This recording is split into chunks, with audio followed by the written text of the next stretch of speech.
CBS 5 Eyewitness News starts now. More than 15 million Americans say that they have had a near-death experience, and it often changes their lives. Sydney Kohara introduces us to a few of those survivors and tells us what modern science says about it.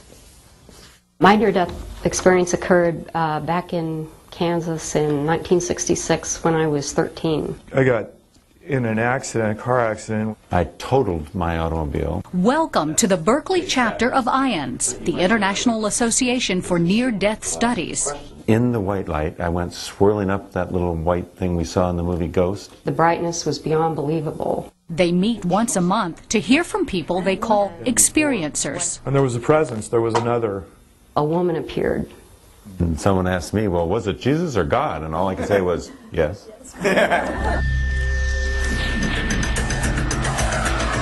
For these scenes in the movie Flatliners, producers tried to recreate what real near-death survivors had told them about leaving their bodies, seeing their whole life in a flash, or speaking to a higher spirit, and then coming back dramatically changed. I now have no fear of death. I know exactly where the spirit goes, and I even know we come back again.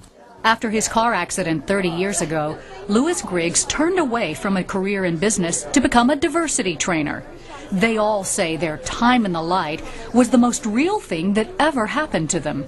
Even in that place, without people or objects or anything, was more real than anything I'd ever experienced. Isn't that funny? People who've been temporarily dead feel more alive than they ever have in their life. This is a PowerPoint presentation. UC Davis psychologist Charles Tart has been studying near-death experiences for 40 years and believes that consciousness is a form of energy that can leave the body. These are the electrode wires that go to measure her brain waves. In the mid-1960s, Dr. Tart set up this experiment with Miss Z, a young woman who claimed to have regular out-of-body experiences while sleeping. And indeed, while apparently asleep in Tart's laboratory, Miss Z was somehow able to read and memorize a 5-digit number, which was written on a piece of paper on a shelf near the ceiling. I thought, wow.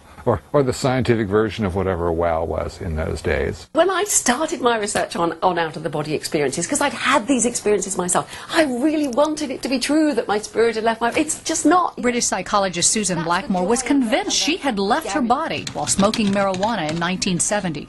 She spent the next 35 years studying paranormal phenomena. But she says no one has ever been able to repeat Charles Tart's experiment with Miss Z.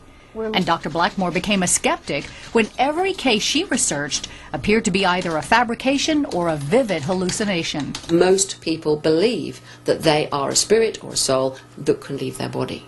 And it just isn't so. It's a good book.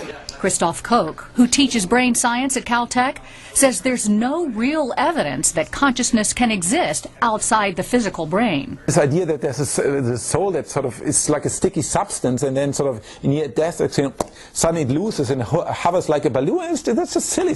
Koch says doctors in Switzerland recently discovered the part of the brain that causes out-of-body hallucinations. Using an electric probe, they repeatedly induced the sensation in an awake patient during brain surgery. Despite their skepticism, both Koch and Blackmore believe near-death experiences can still teach us a lot about consciousness. What's more, says Charles Tart, we all have something to learn from the wisdom and spirituality near-death survivors bring back.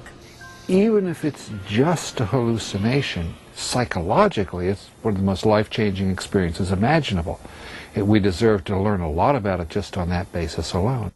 Believe those of us who've been there that there is no fear and no dark side to it. It is pure white light. Which is why these people in Berkeley will be back again next month to share their experiences with anyone else wondering what it all means.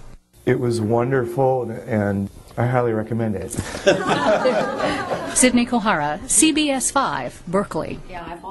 And our report on near-death experiences is on CBS5.com. You can hear more of these stories, or you could share your own. Click on Special